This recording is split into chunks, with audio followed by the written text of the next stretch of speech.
Hey guys, welcome back to the Reef'S RC YouTube channel. Today we're going to be discussing our new Gyro and the 299 LP.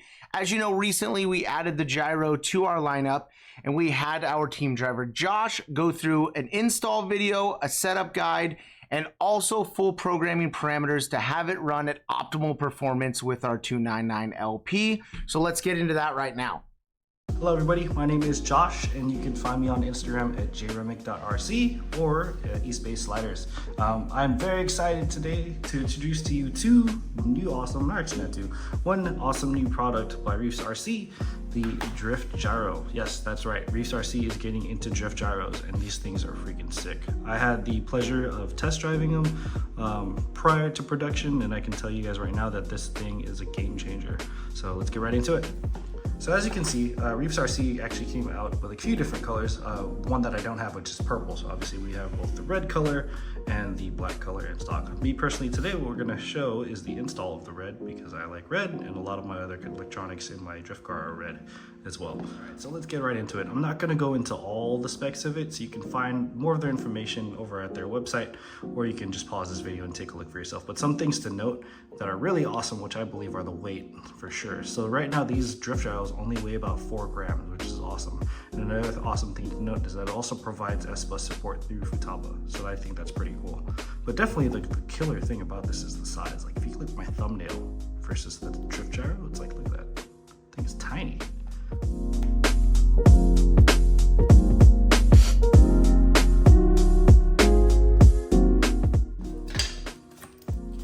So as you can see here inside the box, it actually comes with a few different adapter cables. Because this is for a 24 scale drift car, or one of the key components was having this fit a 24 scale drift car, these come with different adapters that'll work and are pretty similar as far as setup, or almost exact as far as setup with other 110 scale drift gyros. So don't be intimidated by these connections. They're still compatible with regular servo connectors, which I'll show you in just a second. We'll show you how to get all this set up for you. Something I forgot to mention, if you ever get lost, they actually include some instructions right on the inside.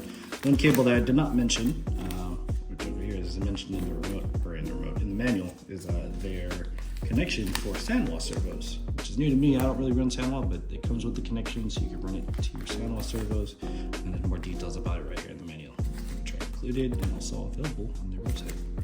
So yeah, that's easy for you to access. Also comes with roof sticker, pretty awesome. Throw that on my rig. Yeah. So what we're gonna do now is we're just gonna put this to the side. Okay. Take out my drift car.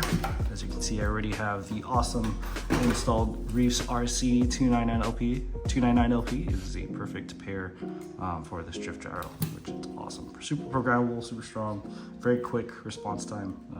I've had great experience with it. Let's hop into it. So here's the drift gyro, very small, as you can see, as my thumbnail-ish. And if you compare that to this servo, look at how tiny this thing is. It's tiny. This is my chassis here.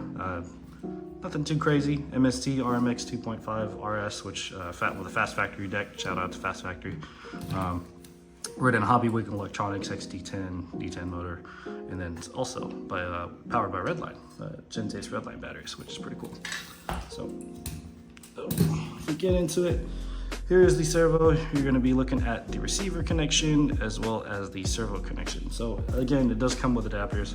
Don't be intimidated by these things. When you look at other competition or other manufacturer servos, their cable lengths are the same, so don't fret. There's not too much cable to manage, and don't forget about it. You'll be fine. And don't judge my current wiring. Obviously, my wire management isn't the greatest. Let's not look at that. Yeah, pretend that's not there. All right. So we have our two main connectors right here. We have the servo, this end goes to the receiver. This is going to go to your turn channel, which is your channel 1 to turn, 2 to burn, and this will go to your third channel. So that way, if you have a remote that you can adjust your third channel, you can adjust the gain on it. So again, pretty straightforward. You can't really mix up the connections because they only fit one side. As long as you know how to fit shapes, you should be good to go. Hard to do this on camera. Here I am. Yeah, me not learning how to fit shapes. All right, so I've got my receiver receiver section in, and then this side goes to the servo. So the smaller connection would go into the servo section. There we go, easy as that. To adhere it, adhese it? To stick it, there we go. To stick it onto your chassis, you can always use some 3M double-sided mounting tape. That's what I preferably use. Very easy and cheap to get from your local Home Depot or Lowe's or Ace Hardware, wherever you can find it, Walmart, online, Amazon, anywhere. Yeah, we're gonna go ahead and stick this on and get this installed. So right here, I'm going to get my servo connector. Right here. Grab my cable from my servo line. I'm gonna notice that little indent in the portion that it indicates that's where the signal comes from. If you look at your awesome Reef'S 29 LP servo, you notice that they have indicated that that's your signal wire. So you want to line up the line with the signal wire, plug that right in. And after that, you're going to plug in your receiver plugs. So luckily for us, my receiver is right outside, so I can show you guys. For mine, I run the FlySky Mobile MB4, and this is the receiver for it. So I'm going to get this plugged in. So come on, turn to the burn. Put that right in.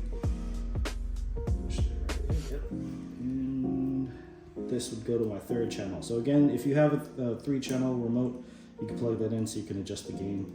Just throw that right in there, and then you're all set. Good to go. All that's left now is to just mount this somewhere on your chassis and then get all wires tucked in, and you should be good to go. Give me 1 second while I get that sorted. All right, once you got her all buttoned up and you got all your cable management done, what I'm gonna do is go ahead and get this plugged in. Make sure I don't do this backwards. All right. Get that in. Got my trusty remote. Shout out to Delta RST and my boy Black Turtle. Gotta get those tags, man. Legit. Shout out to the homies at Rolling Garage 2 out of SAC. Alright, get this all powered up. Shout out to R Designs. Awesome wheels. Just getting everybody shout out today.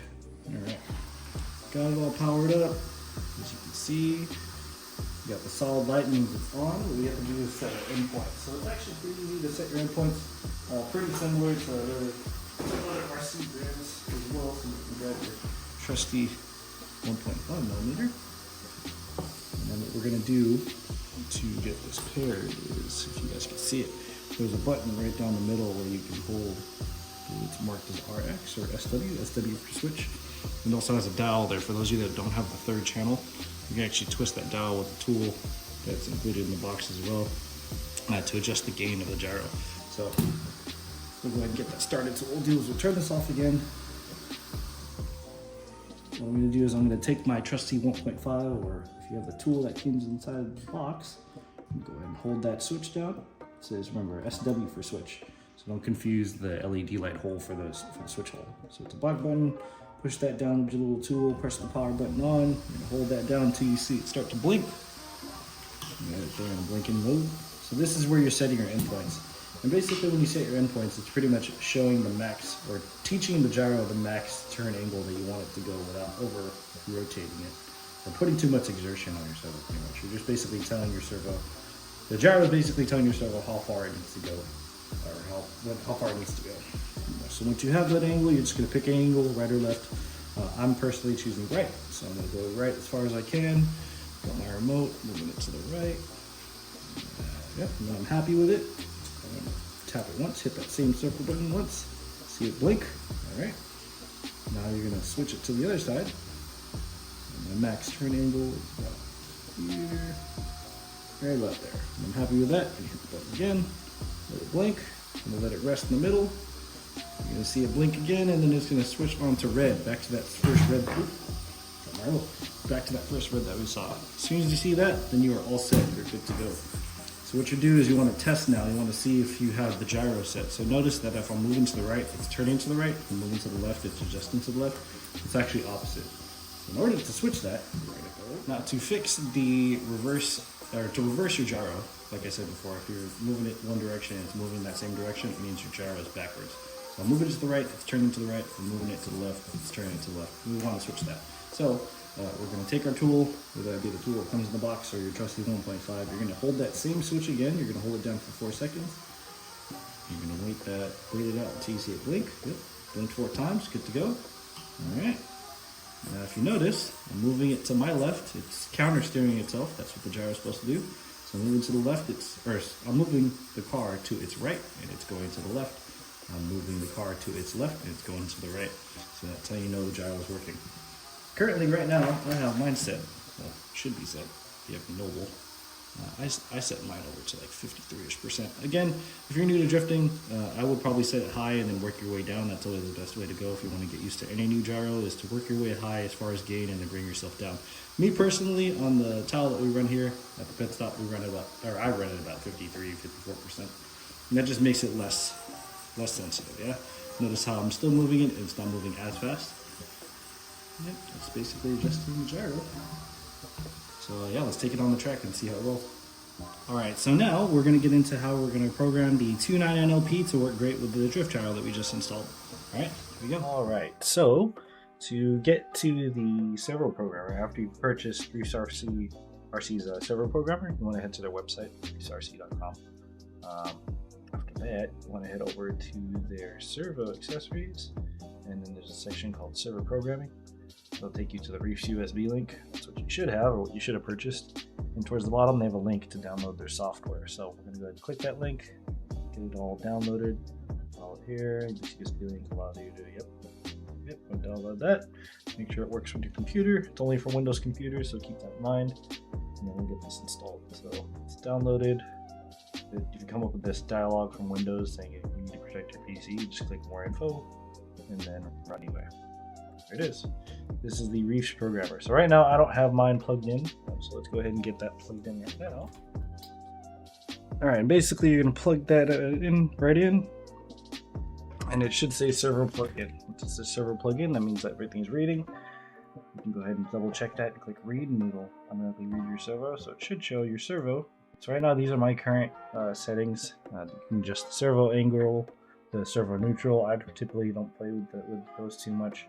You can adjust the power, the total power that you're using. So mine right now is set to 67.5. Dampening factor, I run mine about 399 to 400. Yeah, that's just my personal preference. And then I put the sensitivity on high. Inversion, that's going to be, I believe, your direction. So the direction that you want your servo to go in.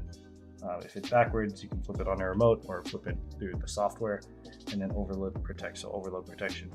After you've done adjusting all of your settings, what you want to do is click write. What this does is it'll write it to the actual servo, and then it'll say success write parameter. You can also save this setting, so if you want to mess around with it, you can click save and then save your own file.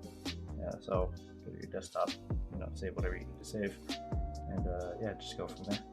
But yeah, you can go ahead and adjust that all through here. This tune right here, where I have the servo angle, the PWM power, the dampening factor, and the sensitivity, this is what I run, and it's been doing great so far, actually, on all surfaces. So I have the pleasure of living in the Bay Area in Northern California, and we have a couple different variety styles of tracks. We have P-tile, polished concrete, and we even have carpet. So at all of our local tracks, so all within an hour of myself. So I'm very fortunate to be able to test these on different surfaces, and I can confidently tell you guys that at least with these settings, for me, for my drive, or for my build, it drives well for me. And again, this is just a guideline. You can adjust with it, play with it if you want, but definitely for this setting, this is what works best for me and my build. It could be different for yours, so play around with it, have fun, and that's the joy of it, man. That's the joy of this hobby, is just figuring out your tune and seeing what works well for you. I hope that this setup video helps you out a little bit, and yeah, hope you guys have fun. Happy sliding, and good luck.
All right, everybody, and that concludes the video of how to get this drifter gyro installed. Awesome that it ran paired with the 299 LP from Reef'S RC. So these two as a pair are a freaking killer. Highly recommend, 10 out of 10. I'm definitely not gonna go back to what I was using before. It's, to me, I think for the bang for its buck, it's definitely hands down the best you can find in the market for sure. It's awesome. Again, it's awesome to see an American company get into the RC drift scene. So I'm super proud to run this thing in my rig, and I'm super excited how well it does for me this season. So yeah, for more content, definitely check them out at Reef'S RC, and you should give me a follow as well, jremick.rc, or follow us at Eastbay Sliders. All right, guys, till next time, enjoy and good luck. Happy sliding.